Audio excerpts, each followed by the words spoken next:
Go for it. Brandon's achievements in indoor karting were head turning because not only was he beating, the normal people who came there, he was also competing and beating the staff as well. And, you know, he was laying down new markers and he was setting lap records and he was the one to beat. And one thing comes to mind is that there's something called Chase the Ace, which Team Sport ran as an event. And what it meant was that if you won the event, the next time you were invited to the event and you did not have to, you didn't have to pay.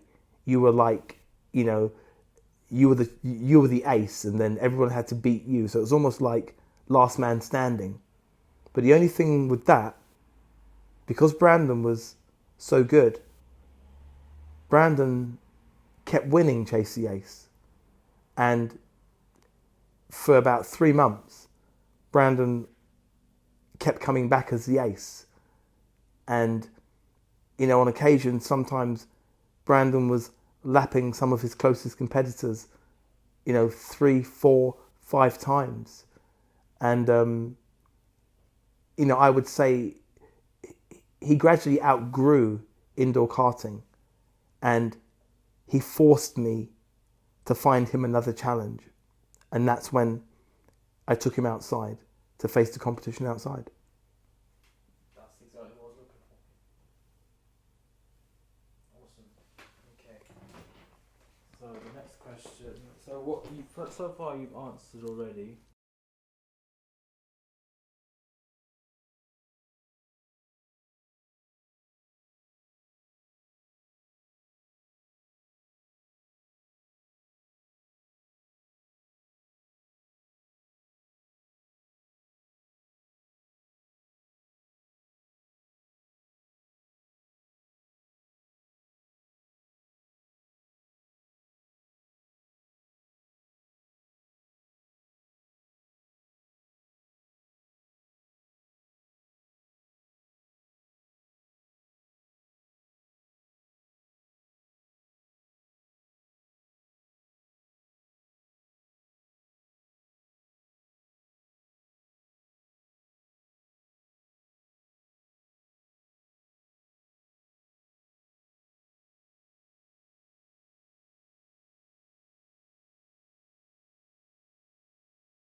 One of the things that we quickly learned when we went to, I would go to outdoor karting first, because what we learned was, even at that stage, money was very important, and how much money you had.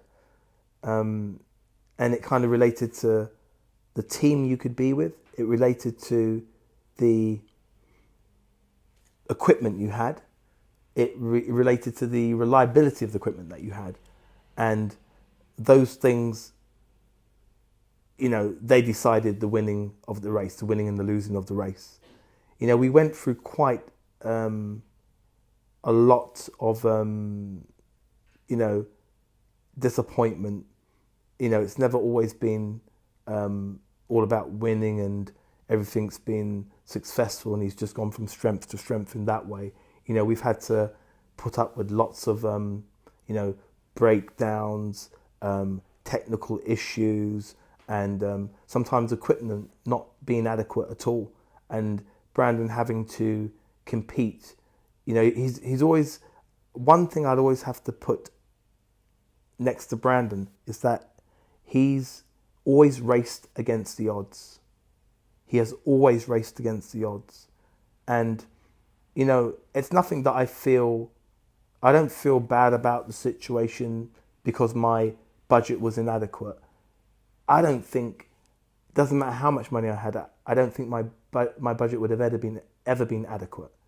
That's almost sometimes what the budget and the cost of it can be. That sometimes it's almost never enough. And in the end, talent is the only thing that makes a difference. Because sometimes there's not enough money, and you have to rely on talent. And I'm happy to say Brandon's talent has outshone my budgetary ability, and that is what's helped us. The fact that he is such a good driver, such a focused competitor, and also he wants to be a racing driver. It's not one of those things he doesn't need to be motivated to be a racing driver. He's always wanted to be a racing driver. And I think that is what has helped us. I would almost say that, again, excuse me, like I said, after the Silverstone weekend, all of us have got a little cough. But what I'd say is that even if we didn't have any money, I'm sure he'd still be a racing driver, because I think he's that good. Yeah. Okay. Whenever you're done with an answer, give me a thumbs up.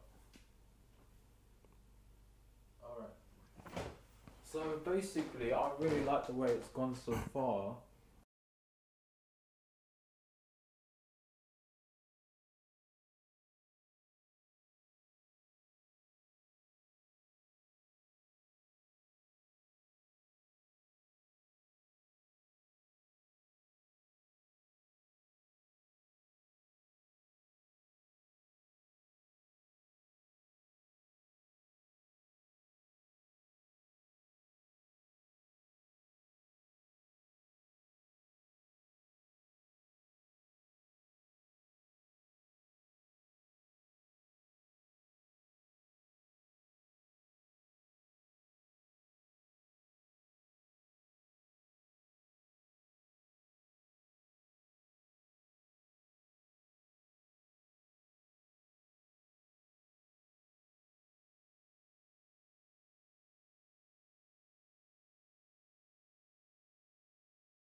One of the hard things about being a competitor, and when I mean by being a competitor, I don't mean just turning up and taking part.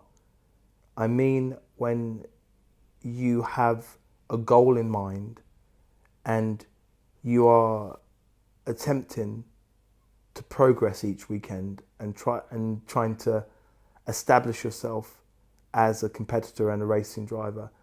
What is difficult is that there's a fine line between failure and success, and on many occasions small things have put spanners in the works, and sometimes it makes you feel, again, excuse me, sometimes it makes you feel like giving up, and it made us feel, what more do we have to do to get over these obstacles? On different occasions, Brandon would be, P6 in a race, and on the last lap, this happened at Fullbeck, his cart cut out, the engine cut out, and he ended up being relegated to the B final. And, again, in the same race, we had the engine, we changed it. And again, he was qualifying in the top 10. And again, his engine cut out again. And, when you've got so much riding on something, it can really, it can really kick you when you're down. The cost in itself, every weekend was, a struggle to get there. We had to, it wasn't a case of, having all the facilities. We had to do various things. I had to work, I had to drive up and down to the race locations while still working, and, it was so hard. And at any stage, I think, if we gave up at any stage, I think people would have turned around to us and said, you know what, I can understand why you give up, because that's very, very hard. And, you can understand why someone wouldn't want to continue. But we didn't do that. And, it's always been my motto to both my children that, you've got to, sometimes you've got to stand up and be counted. And, I'm happy to say we've stood up and we were counted. And when we were counted, it turns out Brandon's one of the special ones. He's one of those people when you look and think, and I've had this comment, and it's not because I'm his dad. Several people have made this comment to me that he's got it. He's got what it takes to be one of those guys. And this is what this documentary and this story is about. It's about, I suppose, having the right stuff, as they say.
The Road to Silverstone is quite interesting as a documentary because it's about Brandon achieving, but also the actual road to Silverstone was a task in itself. So there were two things running simultaneously next to each other. The making of the road to Silverstone and actually the making of the racing driver. And they were both happening at the same time. And it was a strategic chance that we took. And as you'll see in when you watch the documentary, which is a 4-part series, which you will see on the Nari TV. But it was about the last throw of the dice. And it was a strategic plan to show our journey. And I mean the real journey. It's not, none of this is a fake or made up situation. This is exactly what we did. We deliberately created the video to show the truth about Brandon, not to build up some picture which is not what he is or what he's about. What we actually tried to do is capture the reality and what we were really doing, and trying to show people actually this was the last ditch, and this is a situation where actually if this doesn't turn out well, then that's how the story ends. And so the making of the Road to Silverstone was a collaboration between myself, Brandon, and Anand Tiwari from Anari TV. And he was saying he doesn't want me to mention him because, you know, he likes to stay in the shadows. So he is over there in the shadows somewhere. But, you know, it was a collaboration between us. And it was, I suppose also it was a kind of, Anand was making his kind of first video like this with that kind of concept and idea. And we were trying to capture the reality of our situation. So the Road to Silverstone, as I said, there's two things happening. There is the creating of the video, which in itself is a journey, and the creating of telling the story and narrating the story of the racing driver, who is Brandon. And hopefully, you know, yourselves will be the judge of whether we've achieved that. But one thing I do know is we did achieve results at Silverstone. And Brandon, in an amazing turn of events, achieved P2 at Silverstone. And he has turned many heads, and he has caught the attention of many people, and deservedly so. He's worked very hard, and we are hoping, whilst bringing attention to him and his journey, that other people will come on board and join us, because it is a journey and it's an ongoing journey. And, you know, we don't know where it's going to end up and where it's going to stop, but we do know one thing, that, you know, we will keep pushing, working hard, and Brandon will keep putting cars on podiums until the end. And so, you know, I hope you would look at this documentary and view it the way that we made it, that this is a true story of, I would say, I always like to say, David and Goliath. And many times, you know, we put Goliath down and Goliath came back. And unfortunately, Goliath always comes back. But the question is, are you always prepared to put him down? This is the Road to Silverstone.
The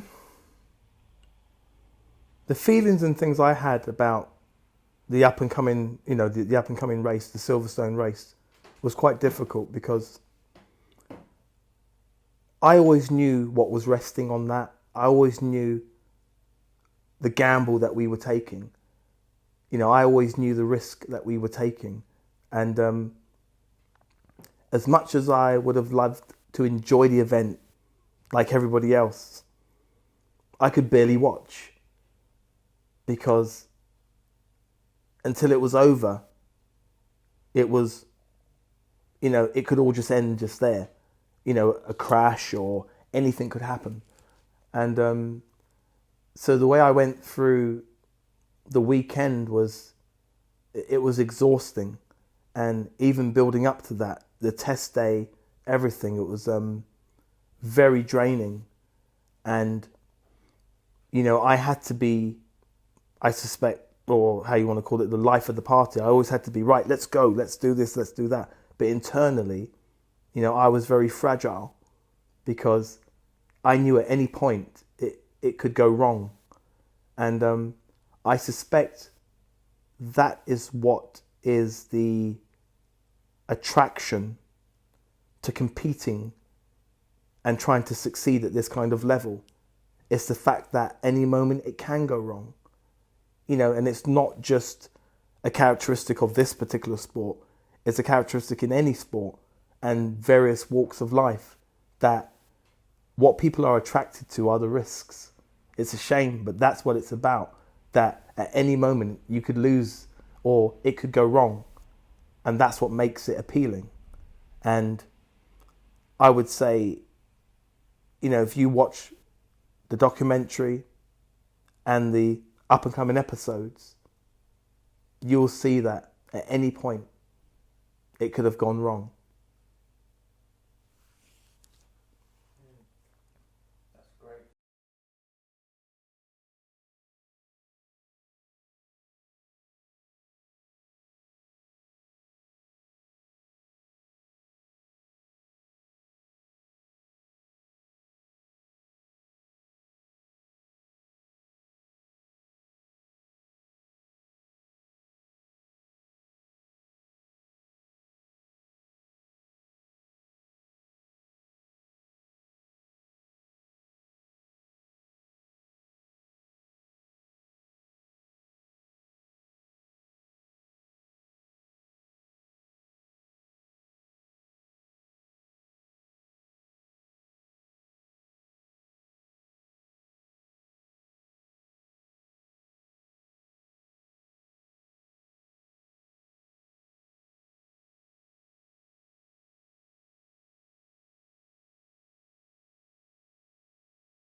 One of the funny things about my experience of watching Brandon when he drives is that the beginning and the end are always turmoil for me. I can hardly watch in the beginning and I can hardly wait till the end. But the part in between, when he's driving, when he's in his rhythm, that's my calmest point. Because I know how good he is. And I know the levels and the skill that he has. And only in the in-between part, when he's in this flow, that's when it's kind of like a kind of serene moment for me. Not the beginning and not the end, but in the middle, when he's in his rhythm. And that's when I'm happiest, in the middle moment.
after all the years of karting, all the effort every week, day in, day out, going indoor karting, travelling all over Britain, it was going to come down to this.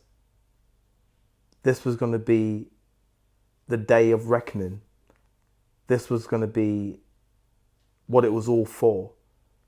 And, you know, it's either you do it or you don't. And it was make or break. And, well, if you look at the next episode, you'll see how it turned out.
So at the age of 4 years old is when I first thought racing was for me. So I used to play loads of racing games all the time, and yeah, just for fun at the time. But yeah, I really enjoyed it, and it just felt natural to me. So yeah, when I was 4 years old, I asked Dad if I remember. I can ask Dad that I could go to a karting birthday party. It was really fun, just for fun at the time. But yeah, with some school friends, I really enjoyed it. Yeah, I managed to get a top three actually, so yeah, that was something. But obviously, it was nothing at the time. But yeah, after that, I was at 6, I think. I asked Dad if I could go for a birthday at karting. Yeah, and a few years later, he took me to a birthday party at Southend with some more of my school friends, but it was a bit more serious. So we had a bit of a competitive nature, but yeah, I ended up lapping some adults who were there randomly like 3 times. So yeah, that was really impressive, and Dad thought I had talent in it, so we decided we'd take that to the track. So we went to Team Sport Edmonton, which is a really nice facility. Yeah, and I ended up coming fourth for my first ever race, so it was really good. But yeah, after that, we just thought it was for me. So yeah, we wanted to progress through there. Brilliant. You happy with that? I think I'm so, happy yeah. with that. Brilliant.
So when I was doing indoor karting, I was there every single week. So yeah, if any mistakes were made, I knew I could come back next week and be stronger and do better.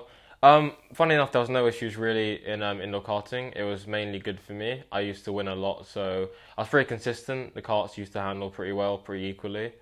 Um, yeah, as I moved on from my career in 2015, 2014, I wasn't on the best equipment as I first started, but yeah, slowly it progressed at the end of the year, and by the end of 2015, I was awarded the most improved driver of the year. As my equipment progressed, I got better, so I started running at the front and managed to secure my first podium at the end of the year. So yeah, I was really proud of that.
first started indoor karting, as I went through my career in indoor karting, there was no issues I could think of. It was perfect for me. I used to go every single week, so if I make a mistake one week, I knew I'd come out the next week and do better. So there was no issues in that. Really, I used to win a lot, and I was consistent. So as I moved on from my career, we stepped onto the competitive scene in outdoor karting. Yeah, I obviously started off as a novice, so I wasn't going to be winning straight away. But yeah, by the end of 2015, I got awarded the most improved driver of the year. So yeah, that was a great achievement for me, and I was the first driver to get improved.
So at about 10 years old, in the middle of my team sport karting career, I met someone called Shane White and his dad Anthony, who was actually was my teammate for a few years in the future during my karting career. But yeah, they introduced us to competitive karting. They told us all about it as they started doing it first. And we were in team sport for a bit while they were still doing that, but then eventually we led on to what they were saying and we got into it. So yeah, so a really big thanks to them for doing that. And yeah, it was a really good starting point for my career. I was really happy with that answer. I don't think we need to do it again. No. No. And you're happy, then That's it. Alright.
So as I first started indoor karting, yeah, as I went through my career in indoor karting, there was no issues I could think of. It was perfect for me. I used to go every single week, so if I make a mistake one week, I knew I'd come out the next week and do better. So yeah, there was no issues in that. Really, I used to win a lot, and I was consistent. So yeah, as I moved on from my career, we stepped onto the competitive scene in outdoor karting. Yeah, I obviously started off as a novice, so I wasn't going to be winning straight away. But yeah, by the end of 2015, I got awarded the most improved driver of the year. So yeah, that was a great achievement for me, and I was the first driver to get improved that by that championship. So yeah, and I finished fourth in the overall as well. So that was really good for me. But yeah, the year after that, we went into the national championship in Minimax. So yeah, I was a bit too big for the class, unfortunately. So yeah, we kind of lacked a bit of pace in that. But yeah, as I went through the year, we put on the good equipment at one of the round, and we managed to finish sixth in the final. So yeah, we were really happy with that, and it showed that it was just the equipment that was holding me back. So yeah, after that we moved on to X30 Junior, which I was very good in. Yeah, the first round of the championship I qualified fourth, and I was at the front all weekend. So yeah, we were seeded number 9 in Britain until the third round, where we started having mechanicals and penalties, which is out of our control. So because of championship regulation, which you didn't know. But yeah, it was a bit of a mare at the end of the year. We had mechanical issues when we were in top sixes. For example, at fullback, I was sixth in both heats, but I broke down in twice at the end of the last lap on each of them. So yeah, but I kept my head high. I kept going, and yeah, I knew I'd eventually get there. And yeah, it was a shame that seeded number was thrown away from that year. But yeah, overall, I knew that I was a good driver, and yeah, the things were outside of my control. So yeah, just kept my head high and kept moving forward. Awesome.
Really good.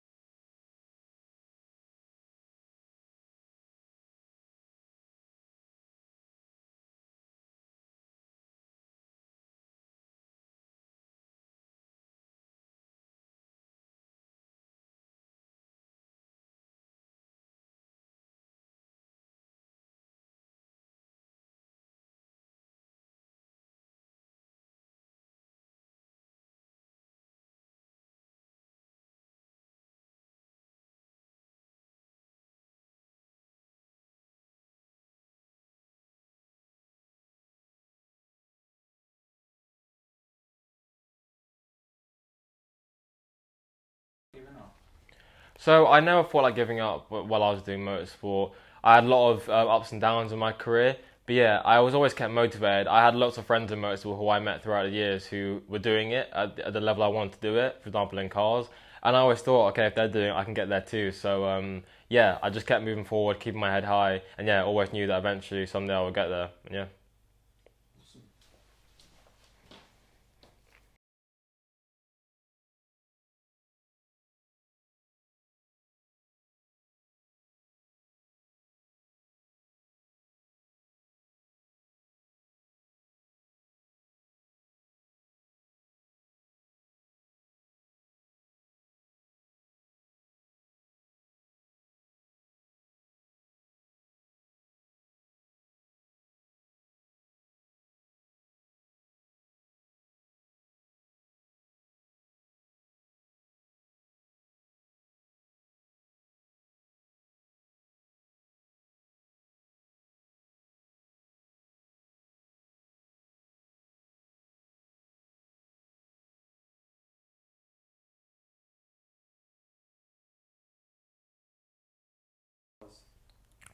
So the transition from karting to cars was a long and tough one. And at the end of 2017, we finished the Super One season, and yeah, we were lucky enough to compete in the Genetic Scholarship, which I did pretty well in. I got to the finals. Yeah, which was a great experience, my first experience in cars, and yeah, big shout out to Genetic for hosting a great event and a great opportunity for drivers. So yeah, after that, in the 2018 season, it was more about preparing for what we were going to do in the 2019 season.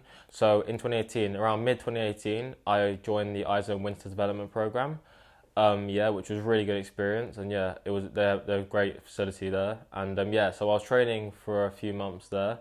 And yeah, at the end of my training schedule, I was lucky enough to be put on the Andy Pierre Sports Management Program, which yeah, a big thank you to the guys there. Yeah, so I trained with them for the month, reckoning up to my first race, which was in 2019, in the Mazda MX-5 Championship. So yeah, and throughout that as well, I tested a few times in the Mazda. So at Brands Hatch in February, which was a great experience.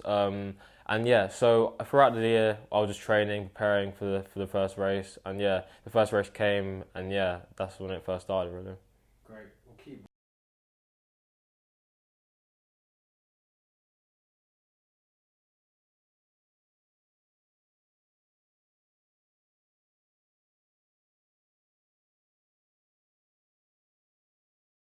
Okay, go. So there were times throughout this transition period when I wasn't racing. I was obviously watching my friends race on TV and everything, cheering them on, but yeah, at the same time felt a bit of, a gut-wrenching feeling that I wasn't out there with them. So yeah, it was kind of tough for me to watch that, but I always knew in the future that I'd get there. And I believed in Dad and everyone at Andy Pierre Sports Management that, yeah, they believed in me, and yeah, that I'd be able to get there. So yeah, eventually it happened, and I started testing cars, and yeah, my spirits lightened up a bit, and I knew that yeah, it was happening. So yeah, at the end of 2019, when that first race was coming up, yeah, I knew it was time, and yeah, my emotions were lifted fully high, and I was ready to get out there and go. Great. I like that.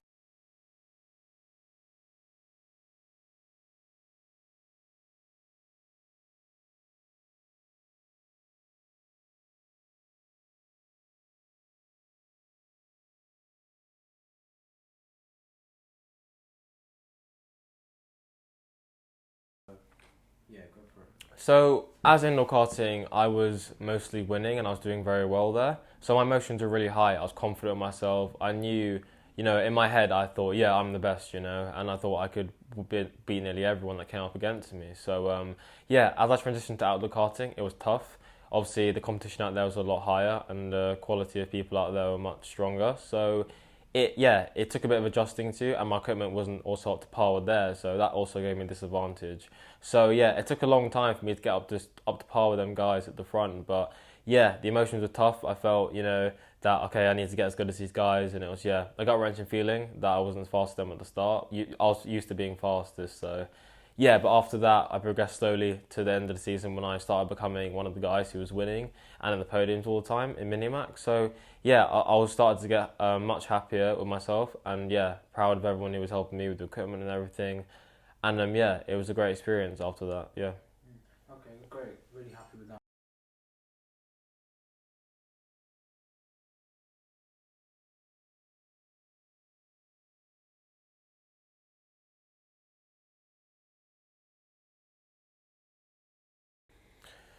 So when I started coming against really good people was when I went to Junior X30. So my first ever race in the class, I managed to finish in 4th place in most of my races, and 5th, I think, no, 8th in the final.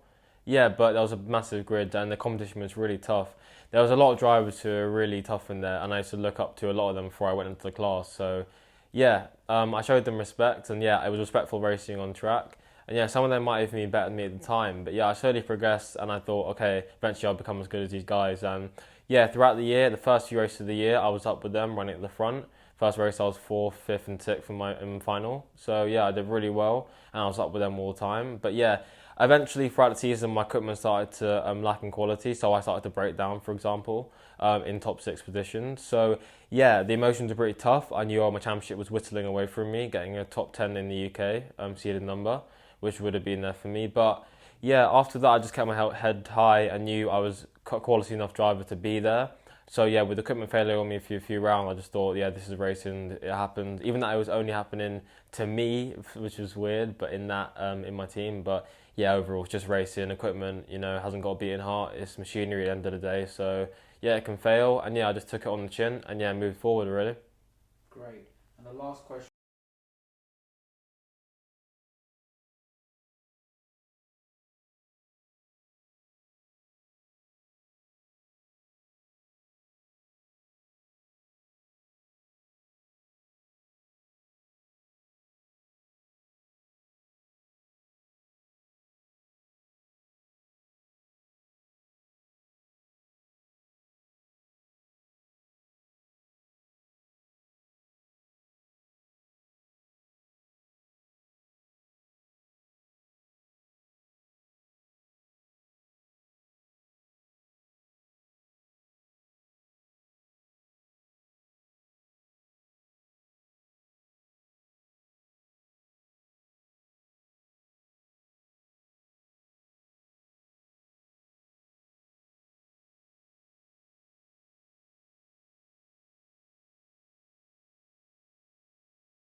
So I felt as indoor karting, and when I transitioned to outdoor karting, it was like a next step for me. So once I started taking motorsport seriously, I thought of it as, okay, stepping stone. So from indoor karting to outdoor karting, that was the next step. Then obviously it was national level Super 1, and then it was X30. Like this, it was kind of a stepping stone. So yeah, it was like it's indoor karting with the first step, outdoor karting second, and then going through the stepping stone. So yeah, the emotions going into that, I was proud of myself that I was going to be doing these. I didn't expect that I'd be getting there so soon, and yeah, it was all surreal for me when it was getting all real and I was actually there. So yeah, it was a great experience, and yeah, I'll never forget these moments progressing through my career. Great. Final thing, and then we'll wrap the whole thing about karting up. Yeah. The journeys, the long journeys. Oh yeah, and hotels and stuff. Yeah, totally. I can all talk these about that. tracks, Yeah. The balancing from karting to your education. Yeah, I can talk How's about that. that been? Okay. How did you manage to go about that? So yeah, lucky enough, I used to race, obviously Super 1 all around the country. So we were travelling loads, staying in hotels loads, yeah, which is great. Shout out for Dad for taking it on the chin and driving me up the hours, coming back and doing work. So he had a really strong heart for that. But yeah, so in the school, I was lucky for the school supporting me very dearly for my motorsport. So they let me have time off, and yeah, obviously in return for me going there and doing hard work and studying. But yeah, it was really great they let me off so I could progress in my career as they seen that I could be something in the future. But yeah, it was a great experience going to all these places and around the country and experiencing it. So yeah, it was a great experience. Brilliant. I think we can wrap karting up. Is there anything else you'd like to talk about karting? I think we've said it all. No, yeah, so Yeah. Great. Okay.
next year GT5. So. Yeah. Alright, go. So yeah, my first experience in a car was in the Ginetta Junior. It was it's a really great car. It was like my friends did it as well, so like they always used to talk about it. So I kind of knew an idea of what I was getting into. So yeah, I got into the car for the first time after training at a simulator. Was it okay, restart it. Go. Okay, at ProSim, it was a simulator. It was really good. I got trained by Bradley Smith there for about 4 hours the Friday before the scholarship. So yeah, it was a great experience getting some time in a simulator, which is pretty close to the car in real life. So yeah, I had an idea what I was doing going to the scholarship. And big thanks to Bradley Smith for doing that. So so I went to the scholarship, got into the car for the first time, and then was instantly hooked. It was a great machine. Obviously, I had to get used to the clutch and stuff first, but I have most of my time on simulators at home, so I'm on the pedals all the time there. So I had an idea where I was going and what I was doing. So yeah, throughout the day, it was really good. We managed to get through to the finals that day as well. So yeah, it was a great achievement for me. And yeah, next I tested a Mazda in February, which obviously the car that I raced at Silverstone at the end of the year. It was a great experience there. I was very quick, so yeah, it was great, enjoyable for me. And yeah, it was a really good experience. Brands Hatch as well, an iconic circuit in the motorsport community. So yeah, driving around there was also a really good feeling in my heart. Driving places like Ayrton Senna, people like that I've driven on before. But yeah, so after that, obviously the next test day will be the penultimate week to my race weekend, so at Silverstone, which is also great to drive that track, another iconic circuit with all the F1 stars, people like that I've driven on. So yeah, it was a great feeling for me, and yeah, but obviously that weekend was more serious on getting me sorted in the car and prepared for the weekend prior to the week after. So yeah, it was a really good weekend, but yeah, I was trying to find pace that day, and yeah. Great. I just realised there's something we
Yeah.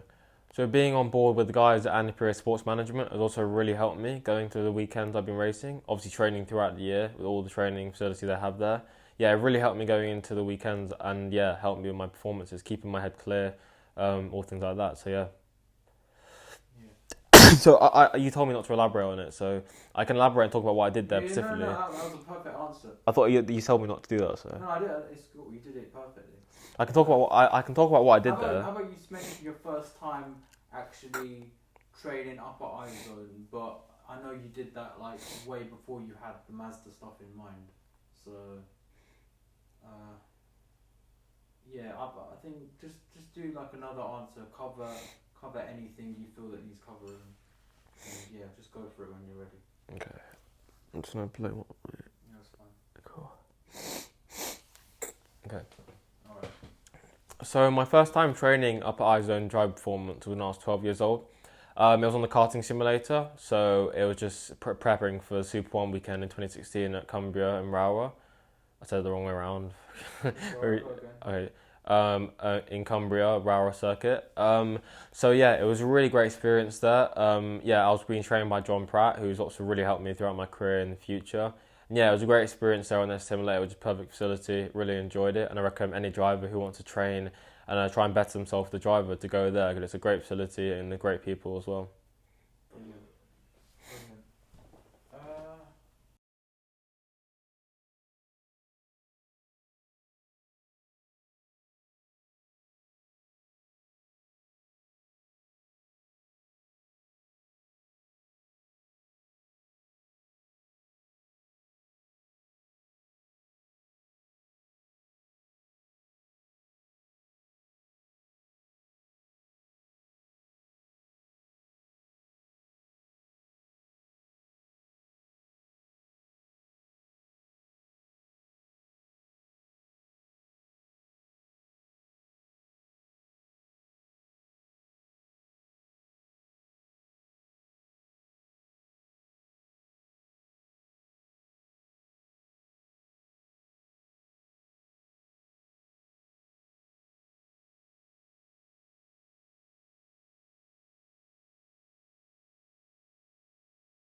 Yeah, go.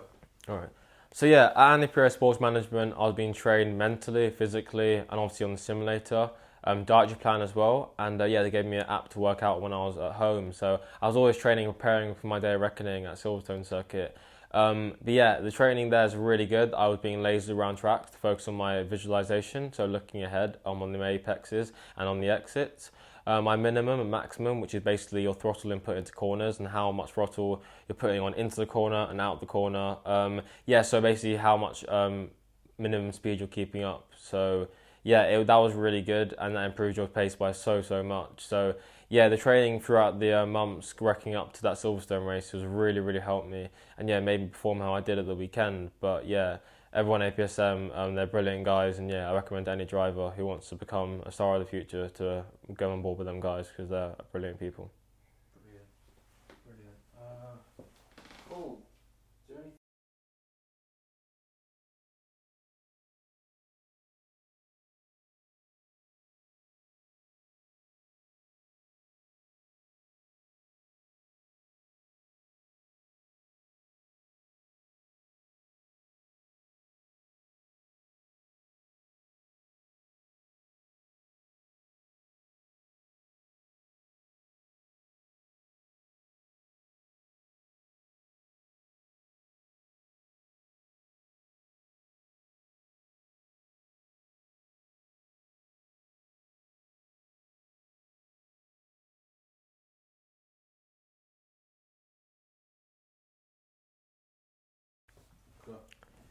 Yeah, the guys at iZone and APSM have been a massive help for me. Yeah, and I wouldn't be where I am and the driver I am today without them.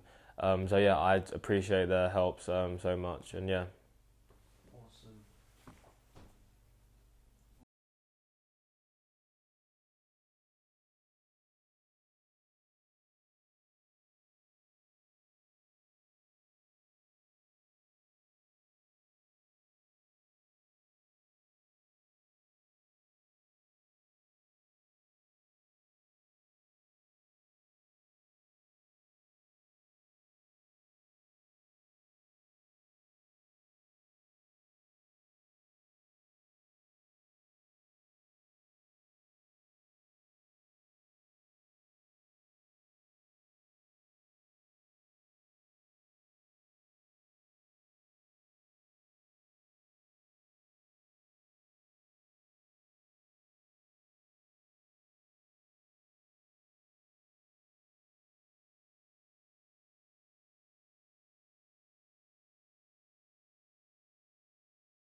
Go for it. So yeah, the road to Silverstone, my promotion video that's been on all my social medias. If you've seen them, yeah, it was a really tough journey and a really hard worked video. And yeah, shout out to Annery TV for presenting it. It was a great person. I recommend any motorsport driver who wants to have a great promotion video for their social medias. He's the guy to hit up. But yeah, it was a great video. Lots of hard work. The stages were we first started filming at running tracks where I'd run around, have drone footage follow me around, which was tiring. Putting in the hours doing that, had to take lots of retakes and stuff. But yeah, obviously it paid off eventually. So yeah, it was a really good day and a really good, obviously a few months doing that. And then we moved on to him recording us at APSM, which was me training and stuff and how all the facilities work there and all the guys there. So yeah, it was really good filming that stuff. And then we moved on to at home, filming all my achievement stuff that I have here and all the stuff I have here. And yeah, then it moved on to Silverstone, obviously where I'd be testing and stuff. And yeah, when I've been testing my Mazda car. So yeah, it's great clips we have from there is all thanks to him, all his hard work. And yeah, it all came out really good at the end. So yeah, really good job by him. And yeah. Thank you. One thing I'd like you to say, that was brilliant. One thing I'd like you to just say it by itself is do you remember that time you were really tired and I said to you The quote, yeah. The quote, what was it? What, do you remember what you said? I said something like, well, you said to me, oh no, I said to you, I know it's really tiring right now, but when you look back at it, you won't remember how tired you were. Okay. Can I redo that whole thing? I know it sounds stupid, but I want to sit and talk about it better. Cool. Okay. And then to remember the quote. So when I was tired,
The Road to Silverstone, my promotion video, which is presented to all my social medias if you've seen them.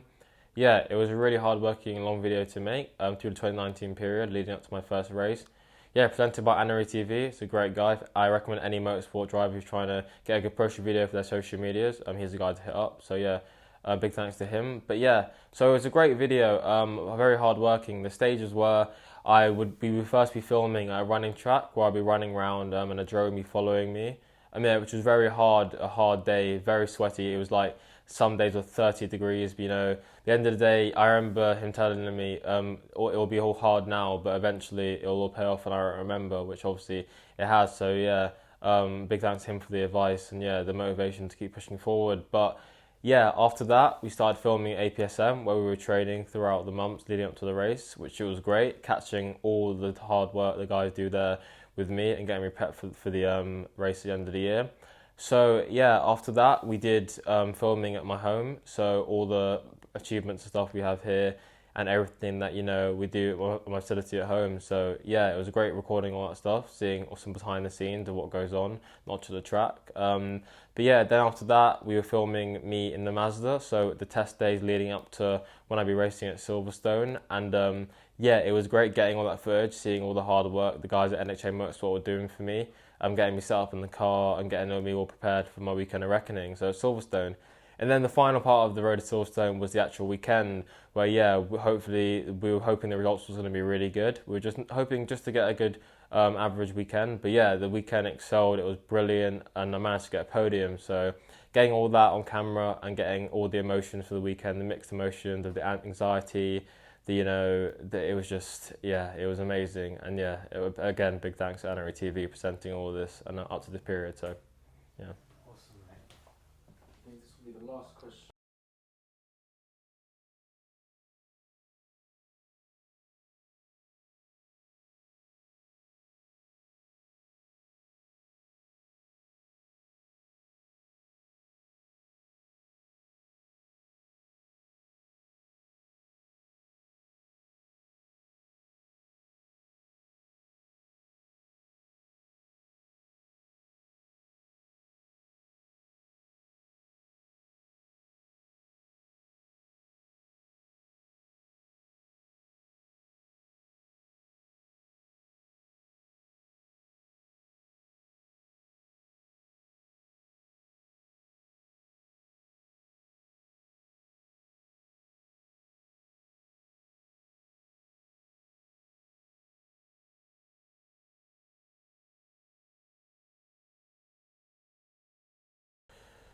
So yeah, my first race at Silverstone was coming up in a week. It was more than a week before the first race. Yeah, the emotions were kicking in. It was a really tough period mentally, physically as well, getting all the training done, putting in the hours at iZone APSM, getting my body ready and my mind ready. Yeah, and big shout out for the guys for preparing me for the weekend. But yeah, it was a really tough period. There was times where my butterfly was kicking in. I'd be watching the footage of them guys race on YouTube and be like, oh, I'm going to be there soon, So it was like, okay, feeling a bit anxious in here. But yeah, I always knew that I was confident in myself and in my ability. So I always knew that when I went up there, I could do well.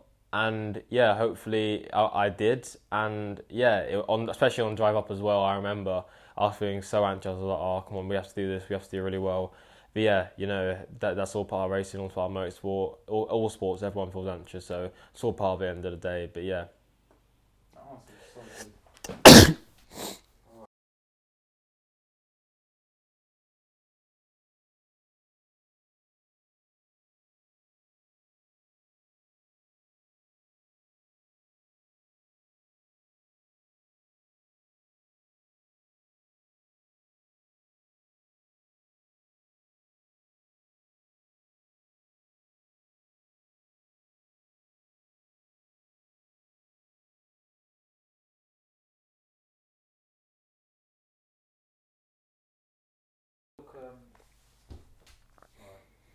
Good luck. Go. All right. So yeah, it was a tumultuous weekend before my Silverstone race, and yeah, the emotions, it was really tough mentally and physically. Putting in the hours at APSM iZone and getting myself ready for it, doing the mental training, all that stuff. yeah, it was a really tough period, and yeah, the butterflies and all that were kicking in, especially on the drive up there. I knew the stakes were really high, and I had to perform to prove myself on the weekend. So yeah, the butterflies were kicking in. Was really anxious, but at the end of the day, it's still motorsport and all sports. You know, you feel that way. So yeah, I knew that I could perform at a high level, confident in myself and my ability that I could do it. So yeah, I just went into the weekend with my head held high and thinking, yeah, I'll do the best I can and see how it goes. That was great. Do you mind doing just one more take? Okay. Yeah, I think